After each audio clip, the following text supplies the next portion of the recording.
Ratil asked, deliberately stepping on the white pebbles with squeaky sound. Why hasn't such a light-hearted man married yet?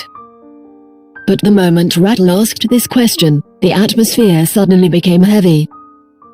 With a heavy expression on his face and a forced smile, he was slowly following her behind. So Ratil called him, Sir Cernut. Ratil then politely asked him, did I say something wrong? Sir Cernut changed his expression again and answered casually, it's because my first love hurts. First love, Ratil shockingly murmured. She remembered that Sir Cernut is always a follower of his father and his time is spent with Ratil or her brother. Who is your first love? Ratil respectfully inquired, as he looked at Sir Cernut. Then Sir Cernut answered, that person, she is already married. Ratil raised his eyebrows with an R sound in response to Cernut's style answer. There were many nobles who didn't care whether their partner was single or married. But Ratil knew that Sir Cernut is not like them. Ratil normally would have just moved on to a joke, but he saw Sir Cernut's very serious expression. Then Ratil spoke with hesitation, well, hopefully someone better will come along. But Cernut laughed painfully this time as well, then answered, no, such person. Day by day and as time passed, the investigation went sluggish and slow. Ratil was faithful to her duties as an empress while researching the affairs of the Black Forest, the damage to the former emperor's tomb. Ratil also investigating the letters left to her. The empress is so tired at night, and she often fell into bed and fell asleep right away when investigating and dealing with the affairs of the state. However, unlike Ratil, who was just busy, the courtiers returned to peace little by little, and the atmosphere in the palace calmed down. One day when the palace was so calm, an unexpected guest has arrived from prison. Ratil surprisingly called his name, Axon. However, he was not a guest of Ratil. Instead, he is the deputy commander of Emperor Hyacinth's guards division, according to the chief. Emperor Hyacinth said that he was concerned about his younger brother and ordered Prince Klein to escort him. Ratil laughed at the chief's explanation and questioned why the emperor's guardsman came to a distant country. This person doesn't travel for just a month, and he's here for years of a life. Ratil then bit her tongue and asked, so where did he go now? The chief then answered, he went straight into the harem. Ratil just kept silent. Then the chief asked her, would you like to go? Ratil clenched her lips and leaned back against the backrest.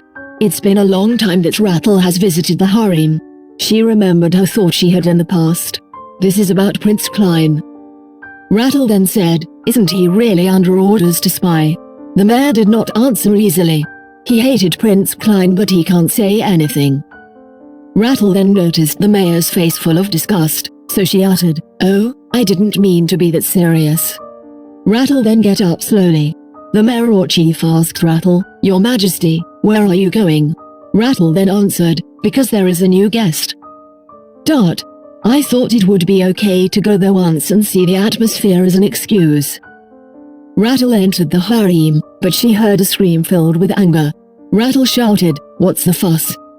Ratil entered Klein's room and saw Klein with the other guests and their servants. The chaplain opened his mouth to let everybody know that Ratil has arrived, but Ratil raised her hand to stop him. Ratil wanted to watch what was going on quietly. Ratil was shocked, as the concubines continued to fight without even knowing that Ratil had arrived. Gesta apologized to Klein, saying, sorry, I'm sorry. I never did that on purpose. If not for some reason, are you a wizard? Why is a fine water pouring out of the air? Klein shouted at Gesta while holding his elegant clothing. As Ratil, unable to hide any longer, approached Klein. Klein then shouted and pointed to Gesta, that bastard pony has been pouring water on me. Gesta quickly waved his hands, no, I was just having a conversation with my attendant. As Klein clenched his fist menacingly, Gesta's attendant blocked the front and glared fiercely in his eyes. This time, a man with brown hair and red eyes stood behind Prince Klein and took a step forward and checked Gesta's attendant. Ratil noticed that the man behind Klein was Axon, the deputy commander of Corazon's crisis division, sent by Hyacinth.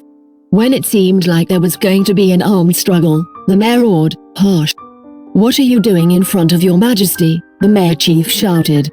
Only then did both Jester's servant and Axon retreat back and kneel at Ratil. Ratil looked at Jester and Klein, and saw Jester holding back his tears with red eyes. And Ratil also noticed Klein had his blue eyes shining fiercely under his wet hair. Both had different expressions and atmospheres, but their eyes looked quite similar. Ratil guessed what they wanted. They were hoping Ratil would side with someone and end the situation. Ratil then thought to herself, "I am annoyed.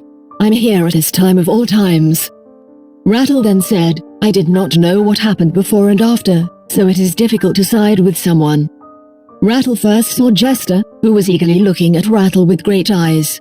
Looking at the eyes made her a little sorry not to take sides, but Ratil turned away and said firmly, "It is your fault that you poured water, whether by mistake or by intention, Jester. You have to apologize." Even though Ratil wasn't looking at Jester, she could guess the look on Jester's expression. It must be a shocked face. The Ratil turned her gaze and spoke this time to Klein. "And Klein, it is something all human beings can make mistakes. I can't be sure it was intentional, but for now, apologize and move on." Klein also looked upset that Ratil did not take his side. Ratil then winked at Jester. In a hurry, Jester mumbled and apologized to Klein. But Klein's expression did not improve at all. Klein looked at Ratil as if he had betrayed him. Ratil noticed that Klein had been unexpectedly hurt by her not taking sides. So, she tried to comfort Klein by calling him separately. Ratil was thinking of taking Klein with her. "I want to talk to you about Axon." But as when Ratil is going to open her mouth, the three guards hurriedly ran over. "Your Majesty, Your Majesty." Ratil looked up to see what was going on. The one of the three guards reported with breathing heavily, "Your Majesty, the assassin, the Emperor's assassin has been arrested." The people listening around and Ratil were shocked at the same time. Ratil then said, "The assassin, who had never shown any traces before, was caught out of the blue." But it didn't seem like the soldiers were telling lies. So Ratil then ordered, "Okay, I'll listen."